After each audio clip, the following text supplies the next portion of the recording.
ప్రపంచవ్యాప్తంగా 59 కోట్ల మంది, మన దేశంలో 9 కోట్ల మంది మధుమేహంతో బాధపడుతున్నారని ప్రపంచ ఆరోగ్య సంస్థ వెల్లడించింది.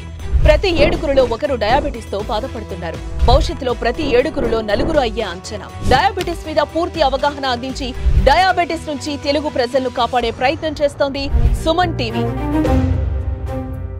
మీ మోకాల నొప్పులకు ఎటువంటి సర్జరీ లేకుండా ఎపియాన్ పెయిన్ క్లినిక్ అందిస్తున్న అత్యాధునిక చికిత్స. HbA1c ఎప్పుడు చేసుకోవాలి? ఎంత ఉంటే అబ్నార్మల్. సో HbA1c అంటే దాని ఫుల్ ఫార్మేషన్ గ్లైకోసిలేటెడ్ హీమోగ్లోబిన్. అది సహజంగా ఒక డయాబెటిక్ పర్సన్ కి షుగరు ఎంత కాలం నుంచి అబ్నార్మల్ గా ఉంది, ఇది కంట్రోల్లోకి వచ్చినప్పుడు మనకు గైడెన్స్ పరంగా పనికొస్తుంది. సో HbA1c మనం క్రైటీరియాగా తీసుకున్నప్పుడు ఒక నార్మల్ పర్సన్ లో HbA1c అనేది 5 నుంచి 5.7 మధ్యన మెయింటైన్ అవుతుంది.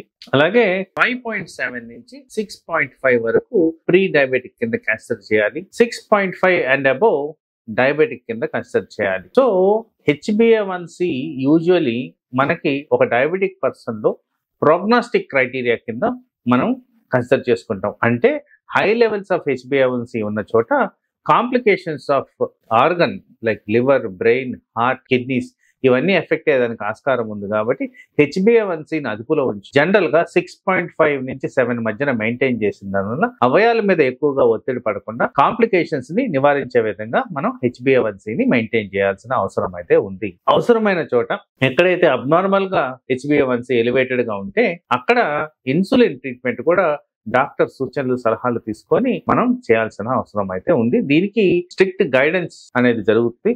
ఎవరికైతే జనరల్ గా HbA1c మోర్ దెన్ 10 ఉంటుందో వీళ్ళలో సహజంగా ఇన్సులిన్ రిక్వైర్మెంట్ ని కన్సిడర్ చేయాల్సిన తప్పనిసరి అవసరం అయితే ఉంది. నమస్తే. ప్రపంచవ్యాప్తంగా డయాబెటిక్ పేషెంట్ పాపులేషన్ పెరుగుతూ వస్తుంది. పర్టికులర్ గా మన దేశంలో ఇంకా ఎక్కువగా కనపడుతుంది. అయితే ఇక్కడ మన దేశంలో ఎక్కువగా కనపడడానికి కారణాలు ఏంటి, అసలు ఎందుకు షుగర్ కేసులు పెరుగుతూ వస్తున్నాయి అనే గురించి మనం డిస్కస్ చేసుకుంటే, వాస్తవానికి మన సబ్సెట్ ఆఫ్ పాపులేషన్ అంటే ఏషియన్ సబ్సెట్ ఆఫ్ పాపులేషన్, ఈ సౌత్ ఈస్ట్ ఏషియా పాపులేషన్ లో షుగర్ వ్యాధి ఎక్కువగా కనుక్కుంటున్నారు. అలాగే ప్రపంచవ్యాప్తంగా కూడా షుగర్ వ్యాధి ఎక్కువగా కనుక్కుంటున్నారు. వీటి కారణాల్లో ఒకటి జెనెటికల్ మాడ్యులేషన్. అంటే జెనెటిక్ పరంగా ఈ డయాబెటిస్ కి ప్రీ డిస్పోజిషన్ ఉన్నట్టు కనుక్కున్నారు. ఆ జెనెటిక్ పరంగా చూసుకుంటే ఆ జీన్స్ ఎక్కువగా మన దేశంలో మనకు సంబంధించిన వాళ్ళల్లో ఎక్కువగా కనబడుతున్నాయి. అలాగే యాక్టివిటీ చూసుకుంటే ఆల్మోస్ట్ చాలా మందికి ఫిజికల్ యాక్టివిటీ అనేది నిల్ అయిపోతుంది. ఎందుకంటే తినడం, పడుకోవడం తప్ప దీనికి మ్యాచింగ్ తగ్గినట్టు ఎక్సర్సైజెస్ చేయకపోవడం వల్ల ఊబకాయం పెరుగుతూ వస్తుంది. సో ఒబేసిటీ పెరిగినప్పుడు diabetes is a risk factor, అందరికీ తెలిసిన విషయమే అది. సో దాని కారణంగా కూడా డయాబెటిక్ కేసెస్ పెరుగుతూ వస్తున్నాయి.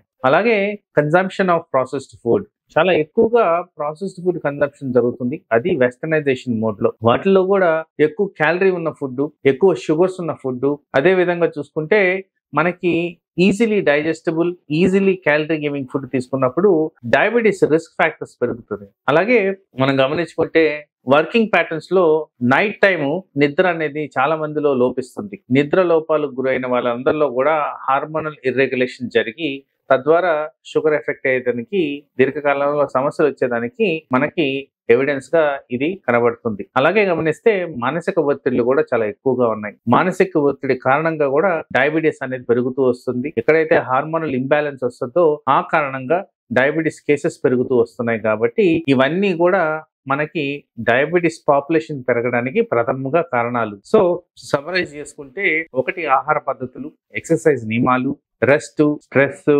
Processing food consumption and consumption of abnormal timings of food, వీటిలన్నిటి కారణంగా డయాబెటిక్ పాపులేషన్ పెరుగుతూ వస్తుంది, డయాబెటిక్ కేసెస్ పెరుగుతూ వస్తున్నాయి, దానికి రిలేటెడ్ కాంప్లికేషన్స్ పెరుగుతూ వస్తున్నాయి. కాబట్టి ఇవన్నీ కన్సిడర్ చేసి మనం హెల్దీ లైఫ్ స్టైల్ అడాప్ట్ చేసుకుంటే డయాబెటిస్ రాకుండా కాపాడుకోవచ్చు. షుగర్ లెవెల్స్ తినక ముందు ఎంత ఉండాలి, తినిన తర్వాత ఎంత ఉండాలి? సో నార్మల్ గా షుగర్ గురించి క్రైటీరియా తీసుకున్నప్పుడు ఫాస్టింగ్ షుగర్స్ అనేవి ఆల్వేస్ బిలో 100. తర్వాత తినిన తర్వాత ప్రీ డయాబెటిక్ స్టేజ్ లో వాటిని 140 నుంచి 200 మధ్యన కొలుస్తాం.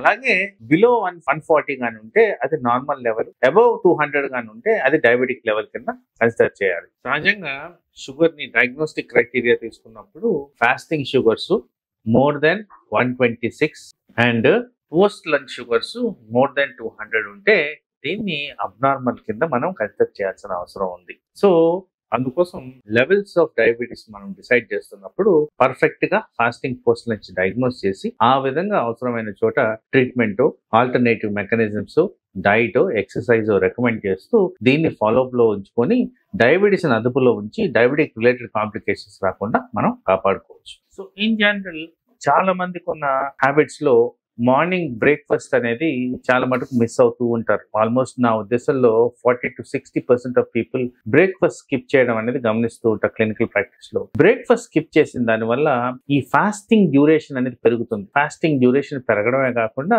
బాడీలో జరగాల్సిన hormonal changes, energy production centres, glucose regulation centres ఇవన్నీ కూడా ప్రాబ్లం కి గురవుతూ షుగర్ ని పెంచే విధంగా పనిచేస్తాయి బ్రేక్ఫాస్ట్ స్కిప్ చేసిన దాని వల్ల. అదే విధంగా బ్రేక్ఫాస్ట్ ఎవరైతే స్కిప్ చేస్తారో వాళ్ళలో ఒబిసిటీ చాలా ఈజీగా వస్తుంది, ఊబకాయానికి గురవడం జరుగుద్ది.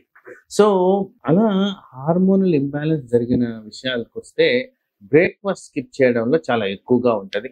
దాని కారణంగా ఊబకాయం రావడం, హార్ట్ అటాక్స్ రావడం, బ్రెయిన్ స్ట్రోక్స్ రావడం, క్యాన్సర్ కు దారి తీయడం, హెయిర్ లాస్ అవ్వడం, మానసిక ఒత్తిడికి గురి కావడం, ఇలా చెప్పుకుంటూ పోతే వివిధ రకాల ప్రాబ్లమ్స్ బాడీ మీద వచ్చే విధంగా ఉన్నాయి. కాబట్టి బ్రేక్ఫాస్ట్ అనేది చాలా ఎసెన్షియల్ కాంపోనెంట్ పర్టికులర్ గా డయాబెటిక్ పాపులేషన్ లో.